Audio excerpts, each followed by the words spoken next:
Hello MennoNerds! I am vlogging to you from my garden today at Valley Mennonite Community Garden.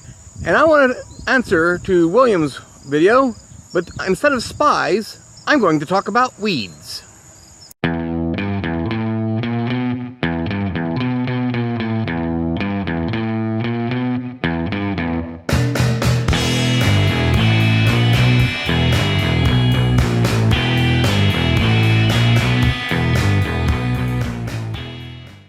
This is the garden plot that my wife and I and our kids have maintained for the past several years here at the community garden. It's a lot of fun. It's very rewarding as well.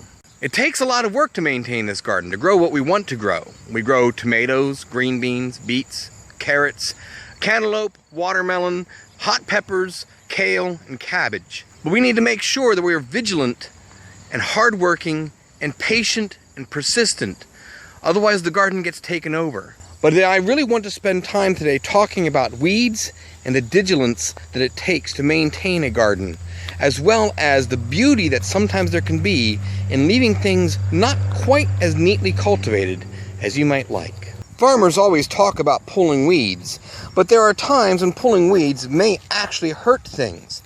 In this case, this weed is growing in my carrot patch, but it's such a big weed and such a horrendous thing that to pull this out, I'd pull up all these carrot plants here that do not have good carrots on them yet.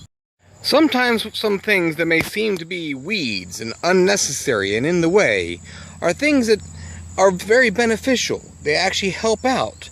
In this case, we have a milkweed that is usually a home for monarch caterpillars, which grow into butterflies, which eventually, at some point in time, help pollinate the bean patch.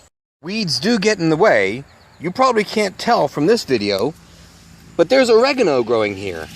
But how in the world can I find the oregano amidst all these weeds? At some point in time, I'm going to have to pull the grass and pull the weeds in order to get to my oregano. The least cultivated parts of our garden are the ones that have the most beauty. Things that you would typically spend a lot of time pulling out weeds, like old grasses and dead plants and thistles and clovers, actually end up bringing an immense amount of beauty, variety, and life to the world. There is a wild beauty to sometimes seeing your crops and plants growing amidst weeds. It's almost more natural this way, that rather than seeing it hyper-cultivated, to just see something like these watermelons growing amidst the weeds and yet still thriving and still beautiful. There is a danger in letting weeds go too long. You end up not even being able to know where your plants are. This is a neighbor's plot in the garden. There are tomatoes in there, but it's hard to find them. The garden may seem like it's full of spies, like the weeds are getting in the way, that they're interfering, that they're betraying the garden to the elements. But they're not always spies. Yes, they do suck out nutrients sometimes. Yes, they do block sunlight sometimes. But there's still something beautiful about the variety of having the weeds among the fruit. It doesn't mean the weeds need to stay forever. It doesn't mean that they are actually supposed to be here and that they are welcome at all times. But they do bring beauty. They do bring a beauty of variety.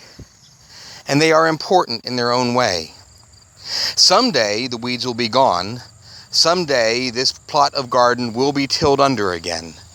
And it will be bare earth, ready for new planting. But until then, the weeds remain and the vegetables remain. And we continue on with having a beautiful garden, a beautiful space, and some beautiful fruits that we can enjoy at our home. And that's all the thoughts I have for today. Thank you, MennoNerds. I'll see you next time.